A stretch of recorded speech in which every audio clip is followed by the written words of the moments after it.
bonjour, j'espère que vous allez bien, nouveau vlog, on est le samedi 17 septembre et je vous parle en direct du Tarn, oui, voilà, Mimi Mati, j'ai claqué les doigts, Joséphine Ange Gardien, je suis dans le Tarn. Je vous emmène avec moi parce qu'aujourd'hui je vais passer la journée au salon L'Île Noire, un salon du polar, thriller et vendange, hein, on va pas, voilà.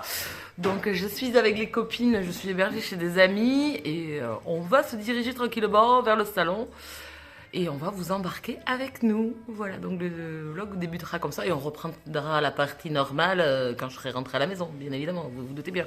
On parlera lecture parce que j'ai quand même... Vendange. Ah, elles sont vides. Ah, qu'est-ce qui s'est passé? C'est passé, on a pris de l'avance. Voilà, j'ai fini Stupid Deal. Donc Witch and God, je devais vous en parler. Là, j'ai presque fini Faux Petit Ami, le tome 4. Et j'ai commencé Pestilence, le premier tome des 4 Cavaliers.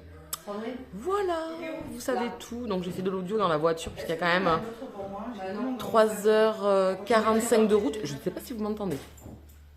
3h45 de route ou 3h45, 4h, voilà. Donc écoutez, j'ai mon petit tote bag. J'ai amené... Ah, je vais vous montrer ce que j'ai amené comme livre. Bah oui, quand même. J'en ai pas amené beaucoup. Hein. J'ai amené 3 livres. Donc, j'ai ramené... Alors, ne quittez pas. Ça va bouger parce que j'ai pas de trépied. J'ai amené Sir Cédric. Oui. La mort en tête, oui. Le 3e opus des aventures de Eva Asvarta et Alexandre Vauvert. Donc voilà. J'espère rencontrer Sir Cédric. J'y vais un peu, beaucoup pour ça. On va pas se mentir. Jérôme Loubry avait les refuges. Je pense bien prendre un autre. Je pense prendre les chiens de Détroit. Ou alors celui de l'année dernière. C'était quoi les sœurs de Montgomery. Je sais plus quoi le titre. Je sais plus. Je verrai sur place ce qu'il y a. Et le dernier que j'ai pris, c'est Les Loups du Cordelier de Henri Lovenbroek. Puisqu'il est le parrain du salon cette année. Et que j'avais beaucoup aimé ce premier opus avec Gabriel Joly. Enquêteur sous la Révolution française. Donc écoutez, voilà. Et je pense prendre lui aussi la suite. Les mystères, je sais plus. Rouge, je sais plus quoi. L'autre, le deuxième opus des aventures de Gabriel Joly. Voilà pour les news. Ah, elle me porte le truc. Voilà, donc je vous remontre vite fait les livres que je me suis pris et que j'aimerais bien faire dédicacer. Et de toute façon, si je fais des achats, je pense que vous reverrez passer ces auteurs, puisque Sir Cédric, il faut que je continue. Le prochain, c'est Avec tes yeux, je pense que je vais acheter, parce que je les lis dans l'ordre, oui, un peu psychorigide la fille. Voilà, donc écoutez, on en reparle au retour. J'ai mon petit tote bag aussi, voilà, tout ça, tout ça. Donc écoutez, je vous retrouve cet après-midi ou tout à l'heure, quand on y sera. Big up les copains!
pareil, même compliment pour François-Henri Soulier, metteur en scène également, comédien. Putain, j'avais pas pensé. De retour, on fait déjà la pause. Hein. Écoutez, on est sur une journée. Mon amie tombée follement amoureuse de votre robe. Donc du coup, on a écouté le discours de début du salon, donc qui se trouve de ce côté. Ah non, si je mets le doigt, ça va pas. Qui se trouve ici. Et nous, on est là et on boit un petit café et un petit Perrier. On a vu pour l'instant Sir Cédric. J'étais deuxième. Oh, c'était trop bien. Je pense que je vais y retourner, que je vais me prendre l'autre roman. J'en ai pris qu'un. J'ai pris Vindicta. Mais je pense que je vais retourner prendre La Saignée. Quitte à la voir, je le lirai quand je le lirai. Voilà. Et par contre, il n'y avait pas Avec tes yeux. C'était celui que je voulais prendre, il n'y est pas. Voilà. Donc les copines, je pense que les copines vont craquer aussi, je pense, pour 2 ou 3 livres. Donc voilà, je vous ai fait le tour au début, vous avez pu voir. Les auteurs n'étaient pas tous en place. Mais il y a quand même du beau monde, je trouve. Donc je pense que je vais rentrer avec quelques petits bouquins en plus. J'en avais pas besoin, mais bon.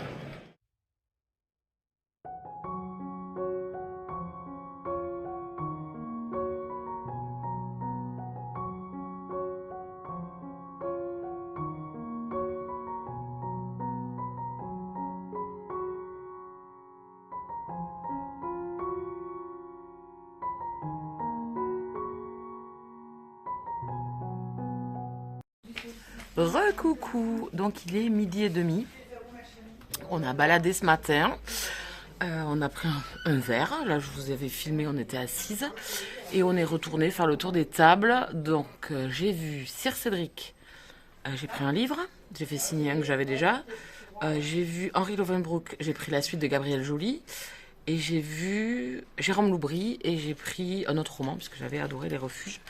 Donc voilà, 3 bouquins pour le moment, je me trouve très sage. Et 2 affiches, 2 petites affiches pour chez moi. Et je pense que là, on va faire la pause déjeuner à la maison. Et on retournera ensuite, je pense, balader. On va se poser un petit peu. Et après, on ira se balader, je pense. Voilà. Moi, j'ai vu à peu près les auteurs que je voulais voir. Je voulais pas dépenser des milliers et des cents. Voilà, donc ça reste assez raisonnable. Pour le moment, à voir cet après-midi. Et peut-être Sophie Loubière, ou je sais pas encore. Et j'ai une copine qui a pris un soulier, Angélus. Voilà, donc je pense que... Et si, elle a pris l'intégrale de la Moira de Henri Lovenbroek aussi. Voilà, donc pour l'instant, tout s'est bien passé. Et on a la dalle. Donc on va faire un barbecue. Sandra s'attaque au barbecue. Attention, messieurs, mesdames, ça ne rigole plus. Ah, la championne du barbecue. Bon, ben je vous dis à plus tard. Il fait très beau, mais il fait pas chaud. Et ça j'achète, comme dirait l'autre. Hein, oui, complètement.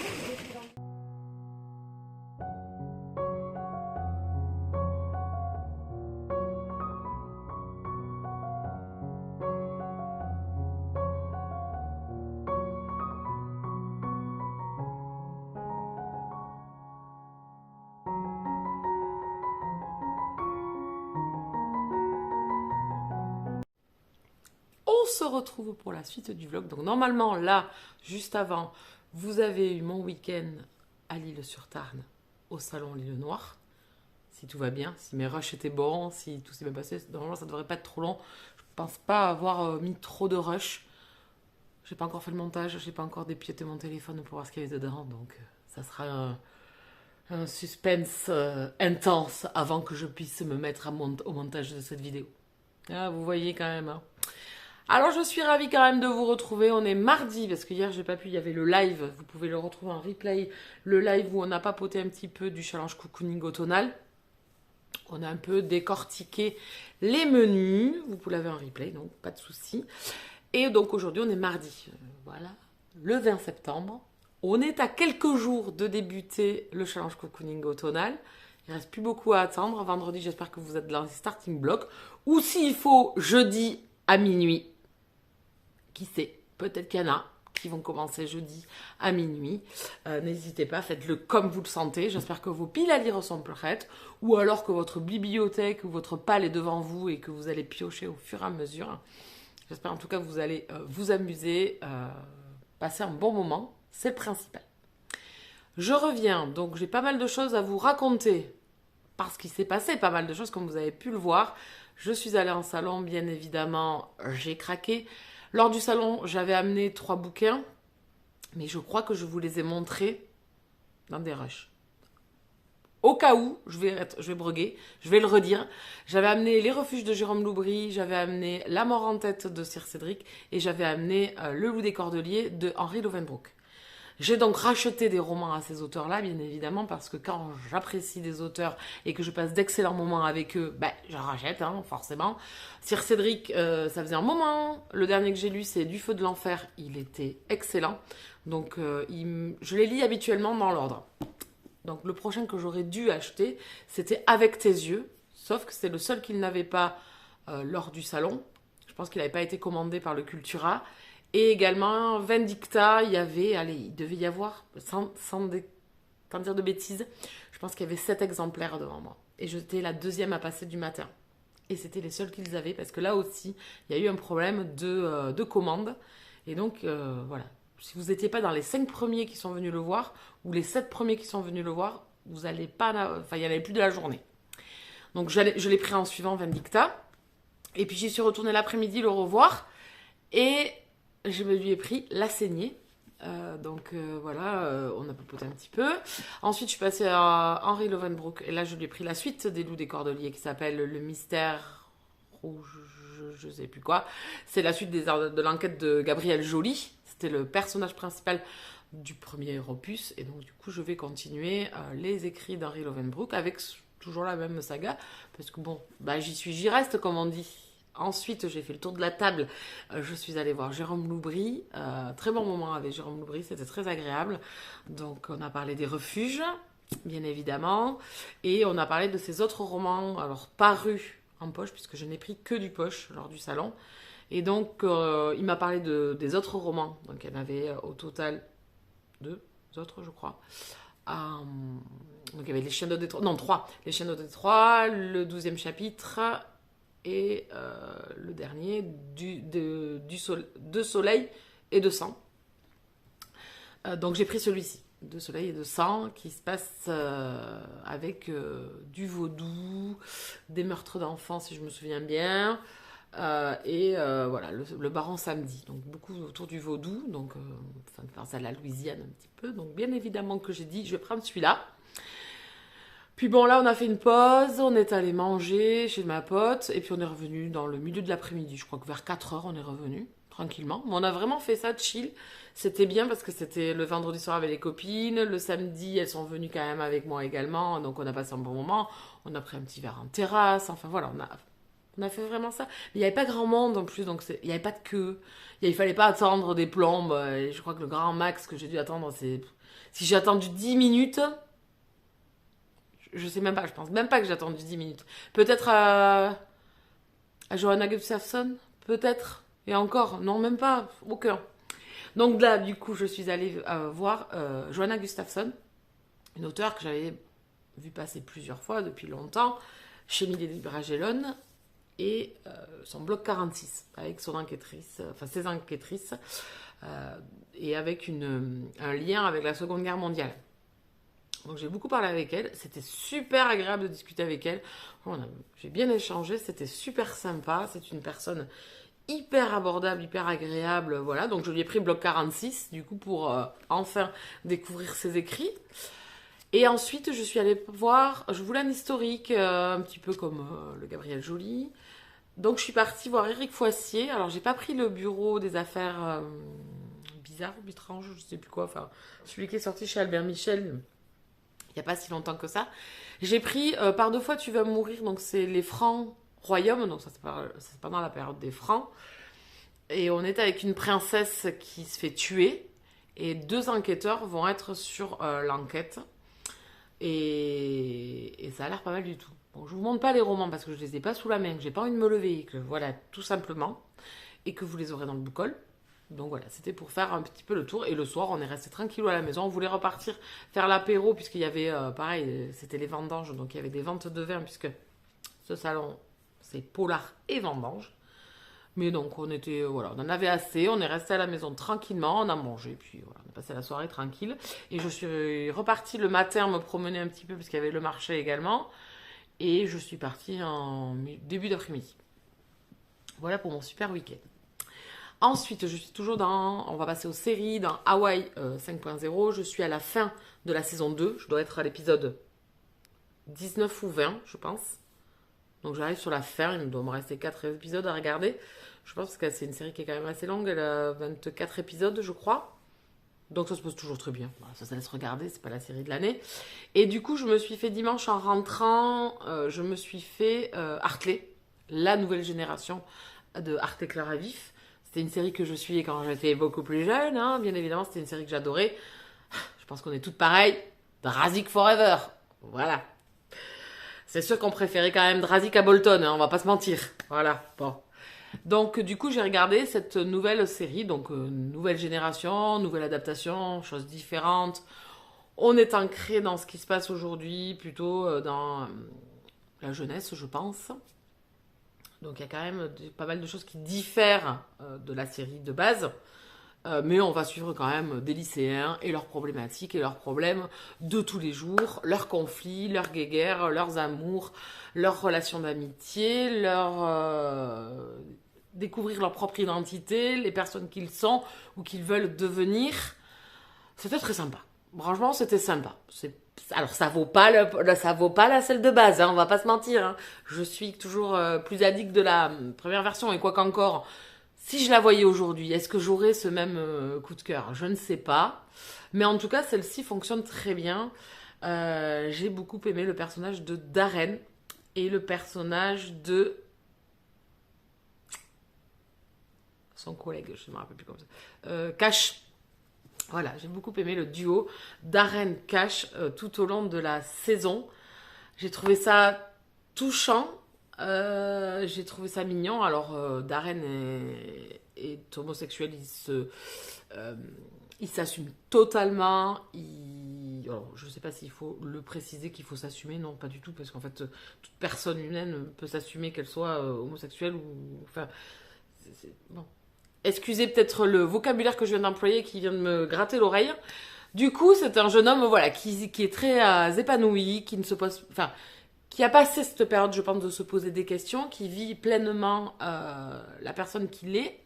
Et ça, c'est rare, parce que, hormis la sexualité, dans l'être humain, on ne s'accepte pas toujours, on n'a pas toujours la facilité de s'accepter, on a toujours des problèmes, et c'est ce qu'on rencontre un petit peu dans la série aussi.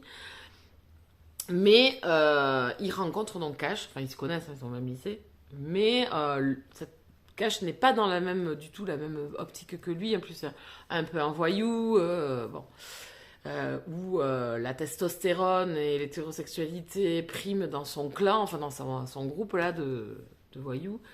Donc voilà, ils sont pas les mêmes. Et j'ai adoré la façon dont c'est amené, j'ai adoré découvrir Cash et tout ce qu'il retient en fait. Qu'on a l'impression d'avoir les réponses, et en fait pas du tout, pas du tout.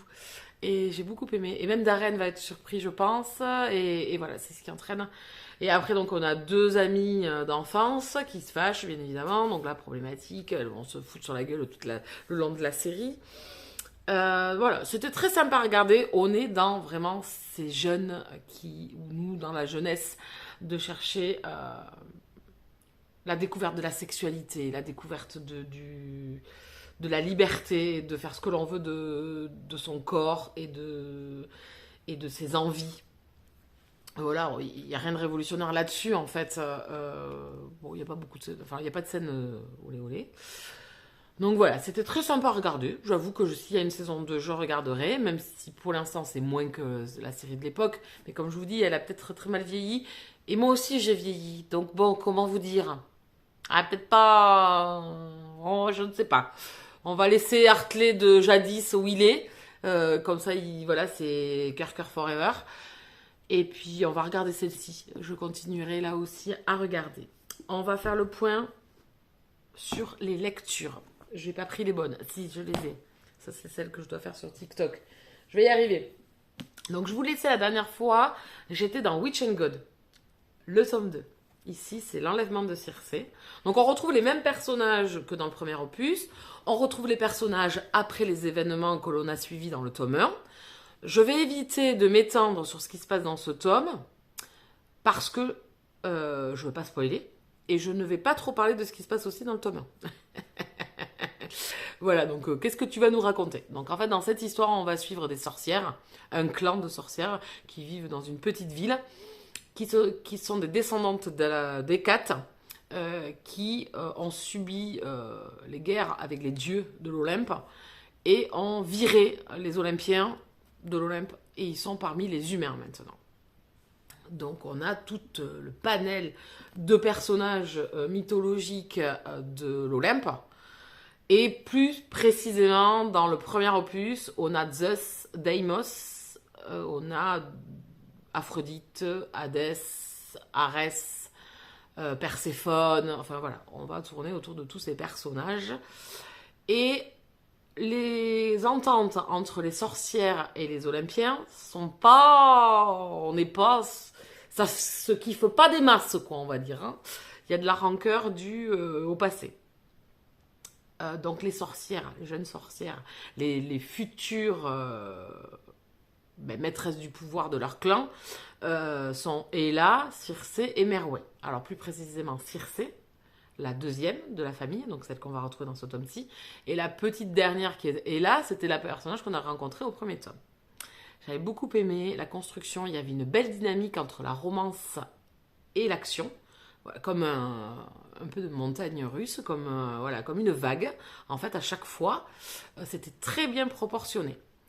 Ici, on repart avec les mêmes personnages, on va rencontrer des nouveaux, puisque Circé va devoir affronter dans sa vie quelque chose qui va briser un petit peu son avenir, et elle va devoir déployer tous les moyens pour essayer de s'en sortir. Alors voilà, j'essaye de pas trop spoiler, de pas trop vous parler de ce qu'il y a dedans. Elle est très proche de Hermès. Alors, pas dans le bon terme, ils sont toujours en train de se chacailler. Voilà, Hermès est le messager de Zeus, et donc il fait messager auprès des sorcières, et depuis très longtemps, ils sont un peu chien et chat tous les deux. Un passé les lie, et donc ils vont se retrouver à devoir faire front ensemble pour essayer de sortir Circé des embrouilles, pour la faire courte. Ce que j'ai aimé, c'est que la construction n'est pas du tout faite par rapport au premier tome, où là, la première partie, on est vraiment dans la mythologie. On va réapprendre un petit peu les mythes sur l'Olympe, mais également dans les enfers. Donc on est plus précisément à nous détailler un petit peu comment ça se passe en enfer, qui est le chef, etc. Bon, je ne vais pas rentrer dans les détails, si vous connaissez la mythologie, je vais vraiment vous apprendre. Donc le Styx, Charon, enfin voilà, tous ces dieux, ou ces entités, et on va suivre donc Circé dans cette quête. Donc ce que j'ai aimé, c'est nouveauté de personnages, de panel de personnages qui vont défiler en fait dans ce deuxième opus, qui est vraiment différent du premier. On va avoir vraiment la mythologie et ce qui arrive à Circé dans toute la première partie. Donc on n'est pas forcément concentré sur cette première partie totalement dans la romance. Alors je ne vais pas dire qu'elle est inexistante, c'est pas vrai. Hein. Attention, ne me faites pas dire ce que j'ai pas dit. Mais on va plus retrouver ça dans la seconde partie. Donc ce que j'ai aimé, c'est que c'est pas la même construction que dans le tome 1. Et ça, c'est se renouveler. Et ça, j'ai aimé. Et ensuite, une deuxième partie alors une première partie, on va marcher sur un chemin assez long, assez plein de découvertes sur ce que doit faire Circé. Et sur une deuxième partie où là, par contre, les choses s'accélèrent. Et là, c'est maintenant qu'elle doit se sortir de la panade. Et on va alterner, là, on va retrouver cette dynamique entre action et passion. Entre les deux personnages qui sont Hermès et Circé. La relation, les caractères des personnages est totalement différente du tome 1. Donc ça, c'est encore très appréciable aussi. C'est une trilogie qui est indissociable. Vous ne pouvez pas commencer au tome 2. Vous devez avoir lu le tome 1 pour savoir ce qui s'est passé. Et vous ne pourrez pas lire le tome 3 sans avoir lu le tome 2. Ça, je pense pas, parce qu'au vu du final de ce tome 2, il y a beaucoup de questionnements qui restent en suspens pour l'avenir. Et également pour les personnages que sont Héla et Deimos, Circé et Hermès, et toute leur famille autour. Donc je pense que c'est indissociable. Je me suis régalée autant dans ce tome 2. C'était vraiment un super moment. C'est très bien mené. Je trouve que l'auteur n'en met pas trop sur la mythologie et ne vous écrase pas de mythes et de légendes et de vous expliquer qui est le truc de qui. Parce que là, ils sont tous frères et sœurs, cousins, cousines, et je t'en passe, descendants d'un tel et tout. C'est pas du tout plombant. C'est mené parfaitement. Elle mène son roman. Il y a un beau travail de fait enlacé avec la mythologie. Vraiment, c'est hyper addictif. J'ai été subjuguée dès le premier, j'ai été captivée dès le premier, et ce tome 2 ne dépareille pas. Et j'ai peut-être été, si je dois dire un bémol, j'ai un bémol au niveau de la relation entre Hermès et Circé. C'est une relation où ils se connaissent déjà avant. Donc j'ai comme une impression de prendre tout ça en cours. Et en fait, comme il y en a beaucoup que sur la seconde partie, j'ai l'impression d'avoir un manque, ou un pas assez. Un pas assez de Hermès et Circé, un pas assez de leur relation, un pas assez de ce début de eux. On n'a que le point de vue de Circé en plus, donc on reste que dans la tête d'une seule personne. Donc voilà, si j'avais un bémol, ça serait ça par rapport au premier. Donc j'ai adoré les deux couples, hein. Je les aime beaucoup les deux, mais j'ai eu comme une impression de moins ici, de moins dans la relation, de moins d'y toucher encore plus, quoi, d'y être plus profondément ancré, de ressentir encore plus les émotions, voilà, d'avoir pris l'histoire en cours, en fait, leur histoire d'amour en cours, et c'est comme si j'avais eu un manque de quelque chose. Mais ça reste quand même, ça c'est qu'un avis personnel, ça ne m'a pas empêché d'adorer ce que j'ai lu. Il y a des scènes olé olé, on va dire, qui sont hyper bien menées. Il y en a une dans une grotte qui est vraiment excellente. Elle est parfaite, elle est magnifique, elle est épicée à souhait. Donc voilà, donc il y a quand même, il y a de tout. Mais si j'ai un petit regret, c'est que j'ai comme un manque de ne pas avoir à passer assez de temps avec ces personnages. Et puis en plus, quand on connaît la fin, on a envie de vite recommencer le tome 3. Et de savoir qu'est-ce qui va arriver à tous ces personnages, parce que ça commence à monter quand même crescendo. Et donc on veut savoir comment tout ça va se terminer. Donc normalement, on l'a lu avec Julie, là on a fait notre petit débrief et tout ça, on a bien papoté. On est totalement d'accord sur notre lecture. Et on va lire ce tome 3 fin du mois d'octobre. C'est ça qu'on a dit? Je sais plus. Je crois, oui. Fin du mois d'octobre, je crois. Me semble-t-il. Voilà, parce qu'on on a fait un planning là pour nos lectures communes sur le groupe, etc. Donc je ne sais plus, je crois que c'est fin du mois, c'est peu importe. Donc si vous ne connaissez pas cette trilogie en fantastique, plutôt urban fantasy, où la mythologie olympienne se mêle aux humains et aux sorcières, je ne sais pas ce que vous attendez, allez-y, foncez. Moi j'ai pas sauté dessus au début, et franchement, j'aurais dû. Je commence avant, mais bon. Le but étant de l'avoir dans la main au bout d'un moment. Hein. Donc écoutez, je reviendrai vous parler du tome 3. En tout cas, c'est une excellente lecture. J'ai passé un très bon moment avec ces personnages. Et je crois que, si j'ai un mot à vous dire, c'est qu'il y a un bel équilibre entre l'intrigue, l'urban fantasy et les romances qu'elle met dedans. Il y a un bel équilibre parce qu'on a envie de profiter de tout. Autant de la romance que de l'intrigue et de ce qui se passe pour les personnages et surtout entre les sorcières et les dieux. Donc vraiment, il y a un bel équilibre. J'ai envie de savoir comment les choses vont tourner, comment c'est amené. Voilà, donc il y a un bel équilibre là-dessus. Je pense que je vais m'arrêter là parce que là, j'ai été quand même relativement bavarde. Je vous reprendrai demain pour vous parler de Stupid Deal et de Faux Petit Ami, le tome 4, puisque je les ai terminés également et qu'il faut que je fasse mon retour. Donc je pense qu'après vous avoir fait les 2 autres retours à faire, je couperai là la vidéo pour ce vlog-là. J'en commencerai un autre, voilà, puis c'est tout. Je vais juste vous montrer la lecture que je suis en train de faire. Enfin, les lectures que je suis en train de faire, je ne vous en reparlerai pas comme ça dans le vlog demain. Je vous parlerai juste des lectures que j'ai terminées. Donc je suis dans Pestilence, le tome 1 des 4 cavaliers de Laura Thalassa, aux éditions Bookmark. Ici, on est dans de l'urban fantasy aussi. On va suivre Pestilence, qui va rencontrer l'humaine Sarah. Et donc, je suis ici. J'ai passé la moitié. Je le fais en audio-livre. Ça se passe très bien pour le moment, j'aime beaucoup ce que je lis. Voilà, en audiolivre, ça fonctionne très très bien, la voix est parfaite.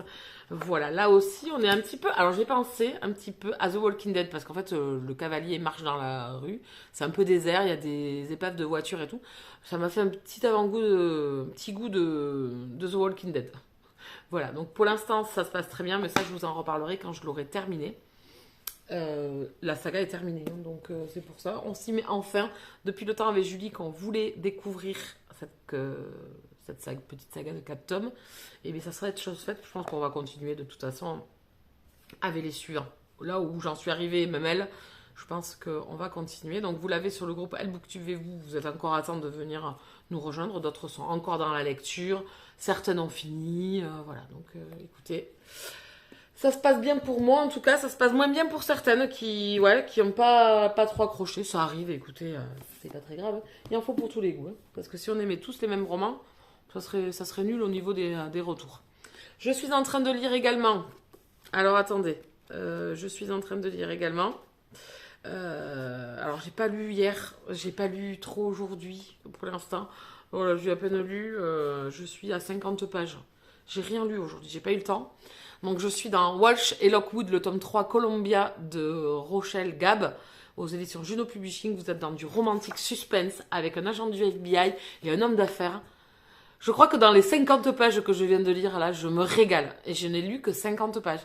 J'ai le sourire là. Oh, c'est encore explosif entre Cole et Warren. Warren n'en faisant toujours qu'à sa tête. Warren, c'est l'homme d'affaires. Cole, c'est l'agent du FBI. Warren, c'est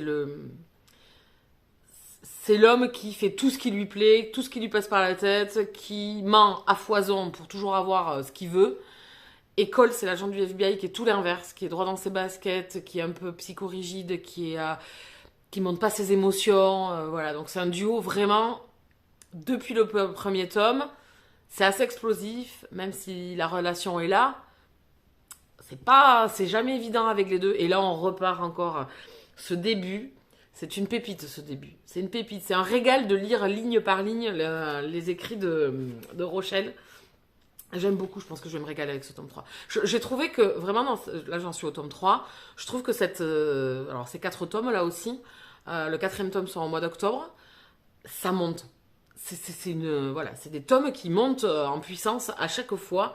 On en apprend toujours sur les personnages et on les redécouvre aussi. Et...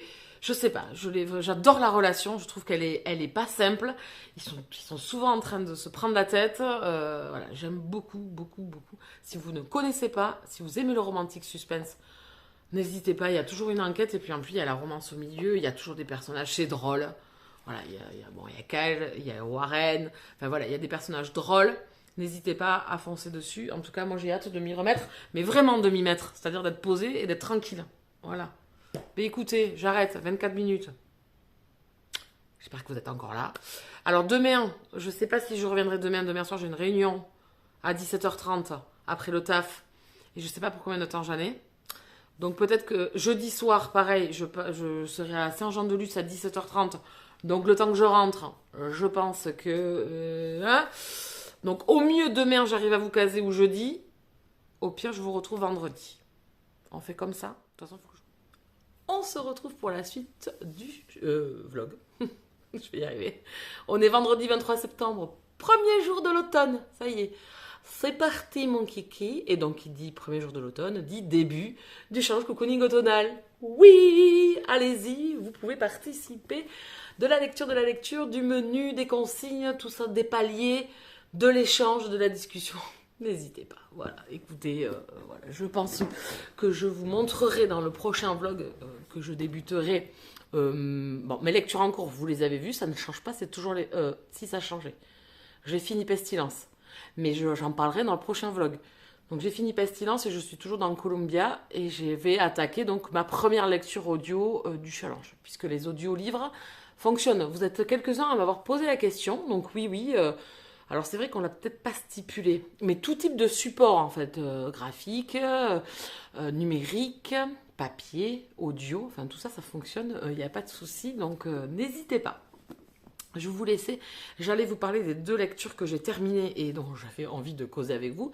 C'était Stupid Deal de Emma Landas, c'est le dernier roman de l'autrice. Je l'ai acheté au au festival Black Ink de La Rochelle. Dans cette histoire, on va suivre une jeune femme qui est photographe. Enfin, plutôt assistante de photographe. Hein. Enfin, esclave. Esclave au travail. Et voilà, elle est un peu la bonne atout de grands photographes. Je vais y arriver. Oh, je vais parler comme ça tout le temps. Oh, ça va être pénible. Désolée, navrée. Alors, donc, cette jeune femme rentre de vacances dans son appartement qu'elle part dans la maison familiale. Ses parents vivent ailleurs. Maintenant, elle a récupéré la maison avec son frère. Je vais y arriver. Ils font coloc. Elle rentre et dans son lit, elle trouve quelqu'un qui n'a pas à y être et quelqu'un qu'elle n'aime pas. Donc, Asher Tate, qui est un mannequin, et en fait, Birdie, notre héroïne, déteste tous ces mannequins, ces hommes et ces femmes qui se croient mieux que les autres. Donc, elle a une petite aversion. Entre eux va débuter un petit match de boxe, on va dire. Un petit échange assez piquant, assez intensif de haine et de rapprochement. Mais au-delà de ça, en fait, dans cette histoire, on va apprendre à connaître deux personnes qui se cachent, chacune sous des apparences diverses. Birdie par son ton cinglant et mal aimable. Mal aimable? Pas aimable? Pas aimable. Et Asher qui est, lui, le mannequin arrogant, beau, qui dès qu'il arrive dans une pièce, toutes les femmes se pannent devant lui. Se pavanent. Ça va être dur, cette fin de vlog. Ça va être dur. Restez, je vais me reprendre. Allez, concentre-toi. Donc voilà, on va être vraiment dans un conflit entre deux personnages et qui, au final, vont apprendre à se connaître, vont changer d'attitude l'un envers l'autre et vont nouer des liens. Jusque-là, c'est un schéma qu'on a déjà vu, mais n'oubliez pas la petite plume d'Emma qui amène ce côté assez drôle, léger des choses. Des personnages, en fait, on a l'impression d'avoir des personnages assez caricaturés et qui au final ne le sont pas. C'est ce que j'aime avec Emma. Elle fait un contre-pied et elle amène un peu de sérieux, un peu d'attachement à ces personnages et un peu d'intensité dans ce rapprochement qu'il y a entre les deux. C'est assez chaud bouillant entre nos deux personnages. J'ai beaucoup aimé ma lecture, j'ai été totalement embarquée en audio, la voix est parfaite, j'ai trouvé. Elle fait un taf, moi, que j'ai beaucoup aimé. J'ai beaucoup aimé les deux personnages. Pourtant, Birdie n'est pas un personnage très attachant au début, hein, de par ses répliques cinglantes, de par son côté assez désagréable, et qui, au final, c'est une carapace. Et j'ai beaucoup aimé ce personnage, au final, qui m'a fait beaucoup rire. Bon, alors, il y a juste un truc que j'ai pas aimé, mais ça, je crois que c'est dans tous les romans que j'ai lus où tous les auteurs utilisent ce concept, c'est la petite voix intérieure. Je crois que j'ai eu un traumatisme avec 50 nuances de Grey, et depuis, ça passe pas. Mais c'est comme ça, après, c'est qu'un avis personnel, c'est qu'une petite, une petite aiguille dans une grosse semelle de foin. Donc écoutez, ça a été vraiment très addictif, je l'ai bouffé. En audio, franchement, je l'ai bouffé. J'ai passé un excellent moment. Vous avez un superbe travail comme d'habitude chez Black Ink, des en-têtes de chapitre entre le garçon et la jeune femme. Je vais vous montrer aussi Birdie. Voilà. Donc tous les chapitres, le bouquin est très sympa. On est ici dans une comédie romantique, hein. Attention, c'est assez léger quand même par rapport à si vous voulez lire du Emma Landas comme vous avez pu connaître dans Goran ou Green Hawk. Non, pas du tout. On est plutôt dans Will, c'est ce que j'ai aimé. J'ai retrouvé cette patte que j'avais beaucoup aimée avec Will, avec ce duo qui est attachant et drôle. Et je l'ai retrouvé ici un petit peu comme les personnages de Bad Trip, où on a un personnage quand même assez bourru. Ici, c'est Birdie qui serait peut-être un peu la bourrue au début. Voilà, ça a bien fonctionné. Le personnage féminin m'a plu, le personnage masculin. Alors, vraiment gros crush parce qu'on s'attache à lui directement dans l'histoire. Vraiment, même au tout début, j'ai trouvé on sent qu'au fond de lui... c'est une belle personne quand même. Et plus on en apprend sur lui, bien évidemment, au fil de la lecture, c'est pas des grands secrets. On devine beaucoup de choses. On sait à peu près pourquoi il est là à Los Angeles. On sait à peu près ce qu'il a fui. Mais c'est pas grave, en fait, on s'en moque, on est porté. Et la deuxième partie, j'aurais aimé, dans ces cas-là, aussi, dans la deuxième partie, et plutôt dans la partie où on en apprend sur la vie intime de Asher, avoir plus de moments avec un des personnages, mais je veux pas trop en dire, un des personnages qui est lié à Asher. Et c'est dommage, j'aurais voulu un peu plus de ces moments-là entre Asher et ce tierce personnage. J'en ai pas eu assez malheureusement, c'est pas grave. L'histoire se suffisait aussi sans, mais c'est vrai que c'est le petit attachement personnel que j'aurais aimé avoir en plus. Voilà, en tout cas, c'est un super moment. Voilà, c'est une comédie, c'est-à-dire que quand vous êtes dans la lecture de ce roman, ce que j'ai aimé, c'est que je le visualise en fait. Je le visualise comme une comédie, comme un film. Vous avez c'est écrit d'une façon scénarisée, totalement, et où on s'imprègne comme si on avait le déroulement d'un film devant nos yeux. Alors, il y en a peut-être qui diront que ça n'a rien de révolutionnaire. C'est certain, c'est pas forcément ce qu'il faut que vous recherchiez. Comme je vous ai déjà dit, on n'est pas dans Green Walk et on n'est pas dans Goran. Je pense que Emma, c'est ce qu'elle sait faire. Et moi, j'ai lu tous ses romans. Elle sait à chaque fois changer, en fait. Se mettre à la portée des personnages qu'elle nous confie ou qui font un peu partie de ce qu'elle a envie de nous raconter. Et ça, elle le maîtrise vachement bien. Donc vous êtes dans une comédie, vous allez plus vers ça ou vers Will. Vous voulez quelque chose de plus sombre et de plus difficile avec les personnages, vous allez dans Chirurgicalement Vôtre. Vous voulez quelque chose quand même de léger mais avec un peu de profondeur, vous allez dans Bad Trip. Vous voulez quelque chose quand même de profond avec une romance qui va vous toucher, qui va vous empoigner le cœur, avec la plume, les mots, les sentiments. Vous allez vers Goran et vers Grimwalk. Voilà, je pense que dans son panel de tous les livres qu'elle nous propose, elle sait se renouveler, elle sait attacher son lecteur, qui va venir chercher en fait sa plume à elle, et pas forcément toujours de la profondeur, toujours des histoires sombres et tout. Au contraire, elle sait amener des écrits lumineux, qui sont drôles, qui sont légers, mais qui en même temps sont touchants et nous font apprécier les personnages, l'histoire qu'elle va nous raconter, ce petit bout de vie avec ces personnages. Voilà, moi j'ai adoré encore celui-là. On est dans totalement autre chose, mais je pense qu'il faut vraiment scinder tous les écrits d'Emma parce que je trouve qu'elle, comme je vous dis, elle se renouvelle. Donc du coup, elle nous épate un petit peu à chaque fois, et à chaque fois on est bien, elle arrive à nous alpaguer. Donc écoutez, ça ne sera pas mon préféré, hein, parce que je trouve qu'elle excelle dans la romance un peu plus drama, comme Goran et comme Greenwalk, qui m'avaient pris aux tripes et qui sont... On n'est pas dans le même genre de livre en fait.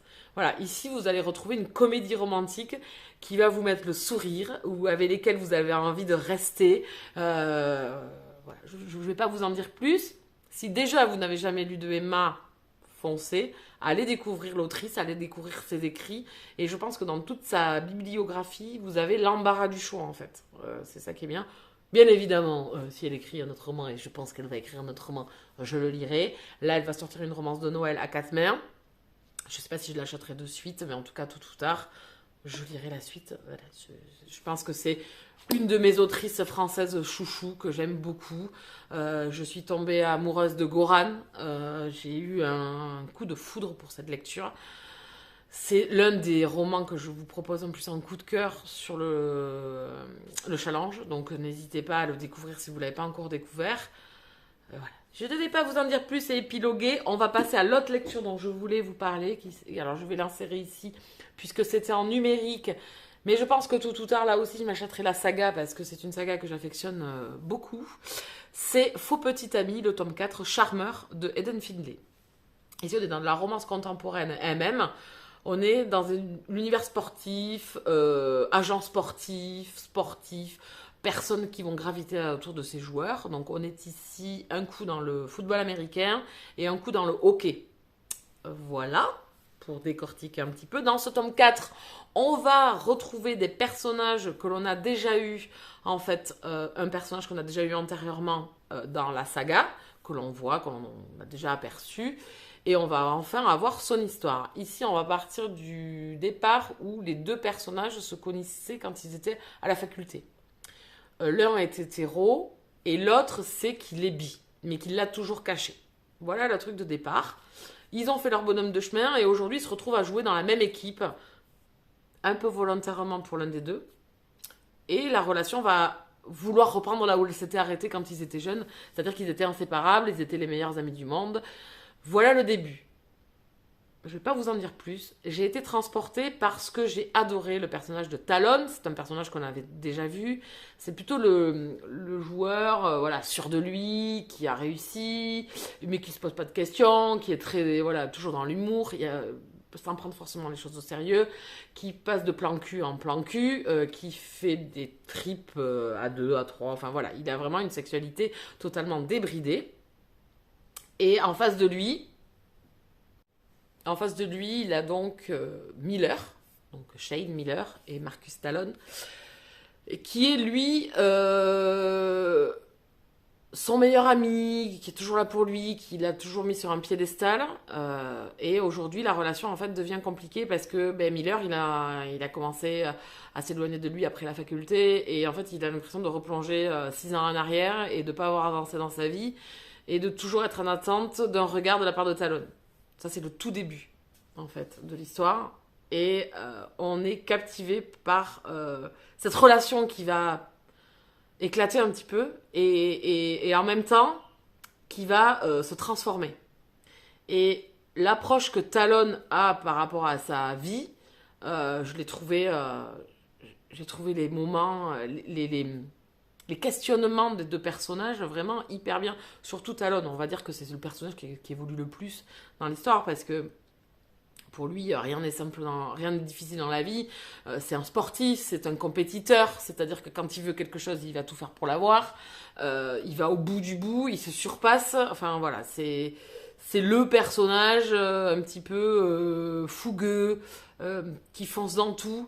Miller, c'est plus le personnage qui est beaucoup plus calme, beaucoup plus en retrait, que l'on remarque moins, qui est beaucoup plus calme, qui est posé, qui va analyser 100 fois une chose avant de le faire.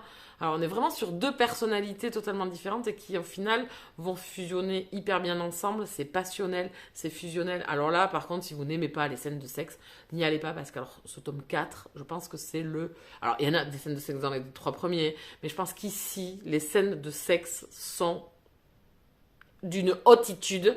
Ça n'existe pas. D'une chauditude, ça n'existe pas. C'est pas grave. C'est chaud bouillant, c'est pépitas des bananas, c'est épicé plus.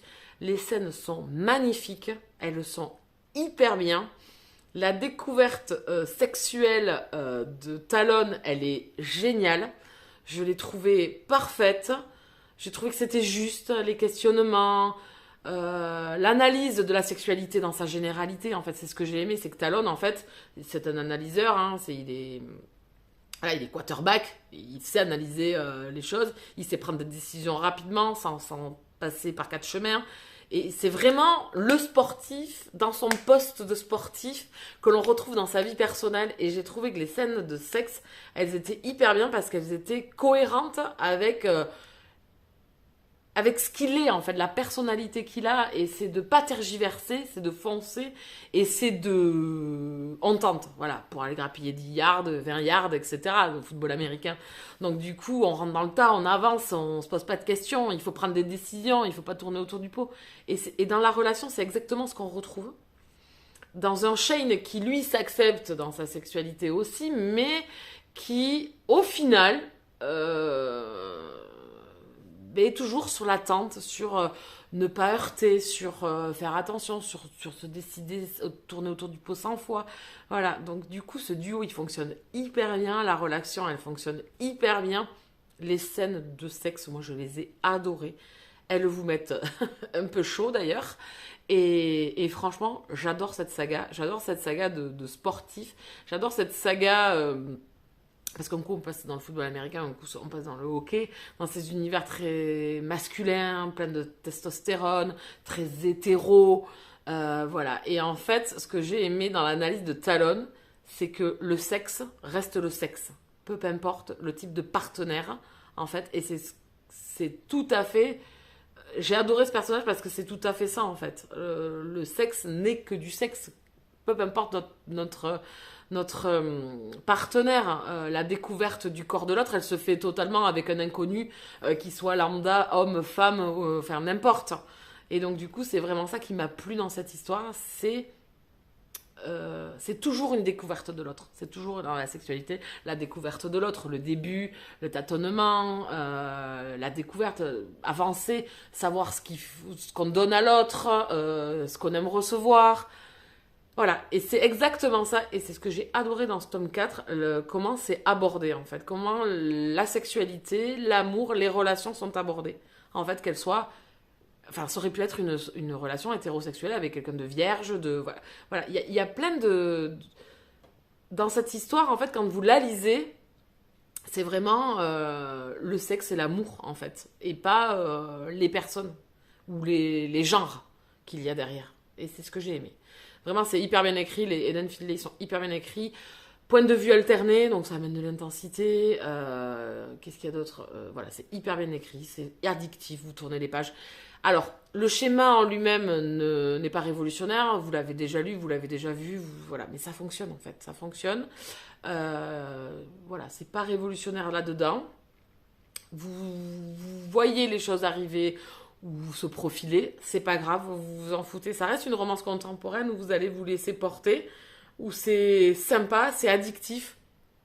Et du coup, en ayant un schéma classique, malgré tout, vous êtes embarqué et vous êtes à fond. Et du coup, ça passe de bonne lecture par son schéma à excellente lecture parce que la plume, les personnages, les émotions, la façon dont les choses sont abordées, ben, tout en fait fait le plus de l'histoire et fait le job de vous dire ah putain c'était trop bien. Oh, punaise, pardon, excusez-moi, c'était trop bien. Voilà, donc écoutez, j'ai passé encore un excellent moment. Ce tome 4 va être un de mes préférés, je pense, de la saga, mais je suis toujours focus sur le tome 5. Hein. Il y a Jet dans le tome 5. Je pense qu'on est nombreux à attendre ce tome 5 parce qu'on nous fait percevoir le personnage depuis le début de la saga, depuis le tome 2, je crois. 1 ou 2, je ne sais plus. Et franchement, tout le monde a envie d'avoir son histoire, tout le monde a envie de savoir comment ça va se passer pour lui, avec la personne avec qui il va être. Voilà, j'ai hâte. Donc on retourne dans le tome 5, dans le hockey, je pense. Voilà, si finalement on va le mettre avec la personne que j'ai vue. Bon, après je me trompe peut-être, mais bon. Donc c'est une saga si vous aimez la romance, si vous aimez le MM, si vous aimez les scènes... haute, si vous aimez les relations passionnelles, fusionnelles, voilà, les grandes envolées et tout, punaise, allez-y, foncez, c'est pour vous. Moi, cette saga, je l'adore. Voilà. Bon, on a fait le tour des lectures que j'ai terminées, dont je voulais vous parler. Donc, c'était du bon, hein. On était sur du bon. Vous avez trouvé, vous aussi, qu'il y avait un petit flair de bon dans tout ce que je viens de lire? Vraiment, c'était topissime. Excusez-moi, messieurs, dames, mais là, on est sur du haut level de lecture. Attendez, je prends mon petit scalpin. Petit calepin où je note. Est-ce que je vous ai parlé de tout? On a parlé de Witch and God, on a parlé de Faux Petit Ami, on a parlé de Stupid Deal. Je vous ai présenté mes 2 lectures Pestilence et Columbia. On a parlé du Salon L'Île Noire. On a parlé de Hawaï, Hartley et le challenge Cocooning automnal. Et bon, on a fini. On a fini. Entre vous et moi... Pour ce vlog-là, c'est terminé. Je pense que j'ai été assez bavarde. Je vous laisse là. Je vous souhaite à tous de bonnes lectures, hein, de préférence. C'est mieux. Un bon week-end, enfin tout ça. Enfin, moi, il commence là. Au moment où je vais vous poster ça, il sera commencé ou il sera peut-être fini même. Hein. Oh, on sait pas. Surprise. Écoutez, n'hésitez pas à vous abonner sur la chaîne, à mettre un petit pouce pour la faire découvrir, monter, tout ça, à partager. Et moi, en attendant, je vous laisse là. Et je vous dis à très vite pour un nouveau vlog. Bisous câlins.